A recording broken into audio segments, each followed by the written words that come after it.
think that these F&B experiences will change going forward with this thing?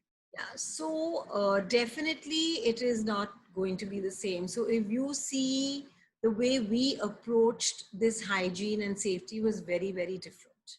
Right. Okay, we've always followed very high standards in terms of hygiene and safety, from FSS's AI to, you know, even when before the lockdown happened, we were doing this thermal screening at the hotels, and we ensured there was, you know, sanitizers as people arrive. We continue with that, but we completely remodeled our processes to introduce the protocols introduced by expected and mandated by WHO and the Ministry of Health and Welfare.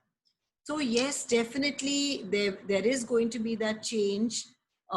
People, I mean, at the lobbies, etc., people are dressed the way they are, but they're wearing a mask because it's mandatory, and we have to follow those processes and procedures, and people will expect us to do so. You know, it was like security in after 9/11. Oh, sorry, after 26/11, when we had that September attack, November attack, 26th November, we all changed our ways and we accepted it. And prior to that was 9/11. We all changed the way we were traveling. So people adapt very quickly. It is going to change, but people will get used to it and they'll want it and they'll expect it. Today also, if you're going somewhere or somebody asks you to come somewhere, you want to know who's going to be there, who's not going to be there, what are they going to do, how many people are going to be there, because you yourself have now become very conscious. You can't be so careless and laissez-faire about getting anywhere. So similarly, people will expect our colleagues to be wearing a mask or wearing a glove, or they're going to be very, suspicious about us. We don't want that. So that's why when we launched our hygiene and safety protocols, we called it Tajness, a commitment re-strengthened, because we do not want to lose the core of what we stand for. We want that warmth. We want that that genuine care that we are known for, coupled with this. And yes, talking about restaurants and banqueting and food and beverage, we definitely will follow the protocols laid down by the government about, though 2 meters distance. So restaurant seating will be different from what it used to be. There'll be distance between tables, and the servers will be wearing masks while serving.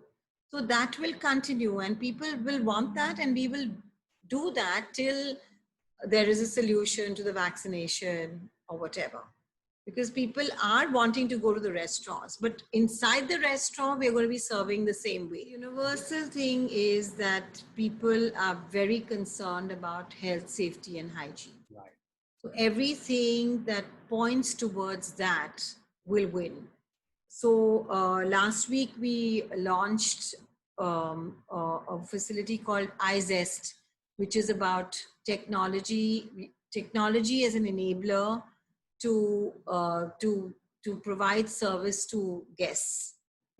So basically contactless service. People don't want any contact whatsoever in their transactions or their usage of whatever they're using, whether you're buying bread or whether you're staying in the hotel or you're using the facilities of the restaurant.